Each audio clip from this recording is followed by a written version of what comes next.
Bonjour à vous. Alors aujourd'hui, première émission consacrée au costume écossais.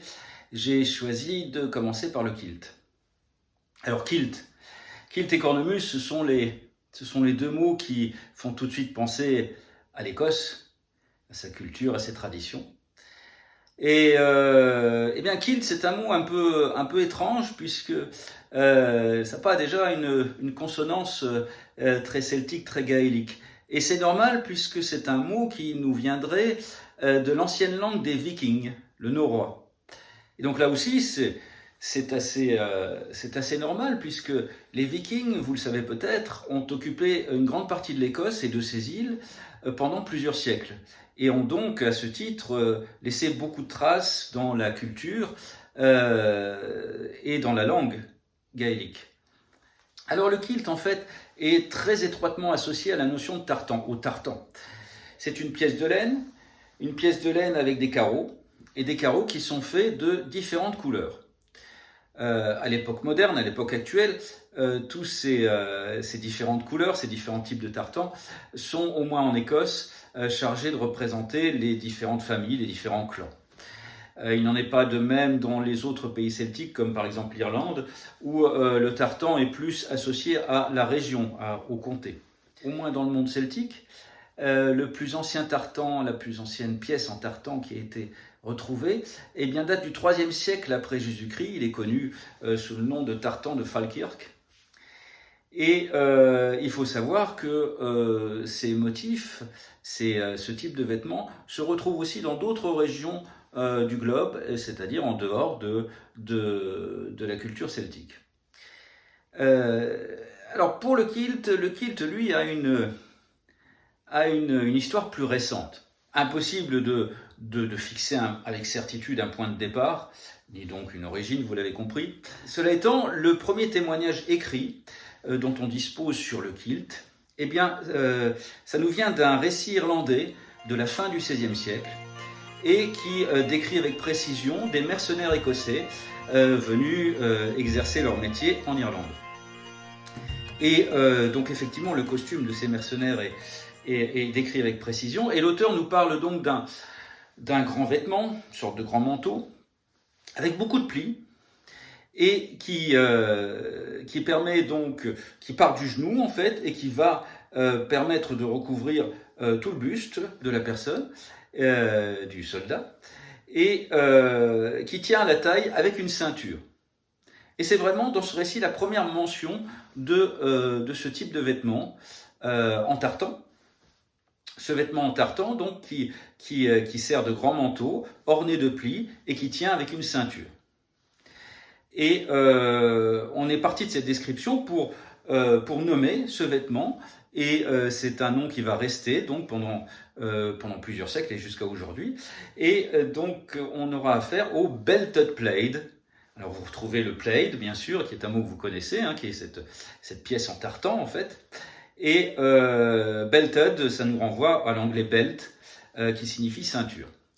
Et le belted plaid, en fait, c'est le grand kilt. C'est le premier témoignage de ce grand kilt, donc qui nous vient au minimum de la fin du XVIe siècle. Alors, grand kilt, effectivement, puisque c'est un vêtement qui, pour les hommes, partait du genou et qui donc permettait non seulement de recouvrir tout son buste, mais aussi d'aller au-delà, de se protéger la tête pour dormir, par exemple, et en tout cas toujours pour se protéger de la rigueur du climat écossais. Donc ça c'est pour les hommes, mais pour les femmes, ce belted plaid, c'est important de le préciser, existait également, sachant que cette fois-ci le vêtement partait des chevilles. Il ne faut pas exagérer cette histoire de longueur. Puisque vous pourrez lire ici ou là des témoignages sur des longueurs fantaisistes. On peut lire des 15-16 mètres sur le kilt.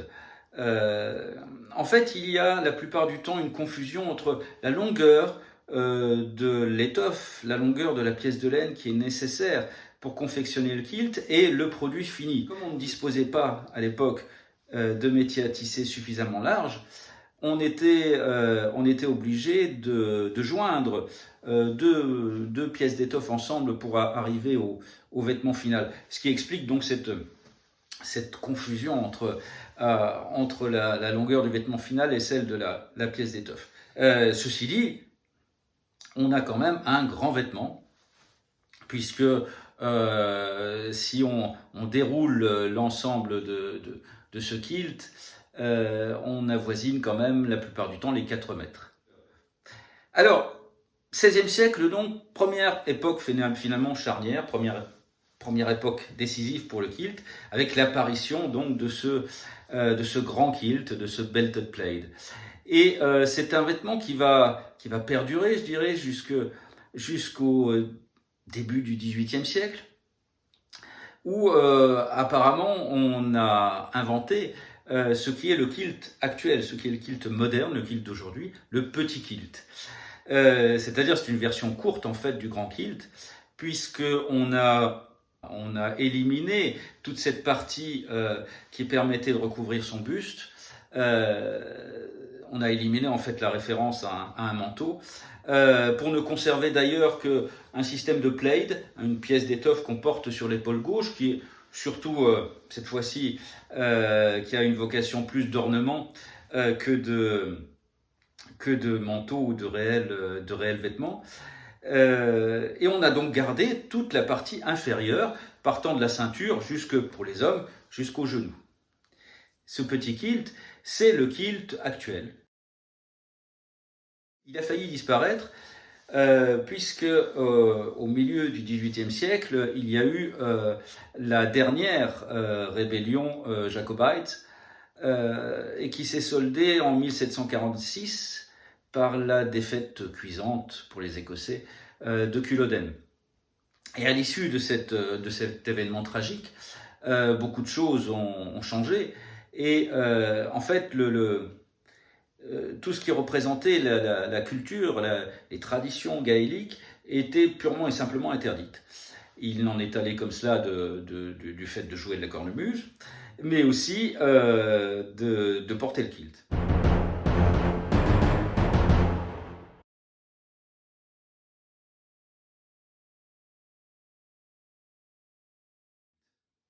Donc vêtement qui a failli disparaître, et là, il a été sauvé en fait, et par les mêmes gens qui l'ont interdit, puisque la royauté anglaise a finalement changé d'avis, heureusement, a annulé tous ces décrets prohibitifs, et a autorisé à nouveau le port du kilt. A contribué à en faire un vêtement à la mode. Et il y a d'ailleurs un parallèle assez intéressant à dresser entre le kilt et la cornemuse, encore une fois, puisqu'on a pu observer le même cheminement, puisque c'est grâce en particulier aux troupes britanniques que la cornemuse est devenue un instrument mondial, ou quasi mondial. Et bien en tout cas, ce même événement ont produit le même effet concernant le kilt, dont la renommée internationale n'est aujourd'hui plus à faire.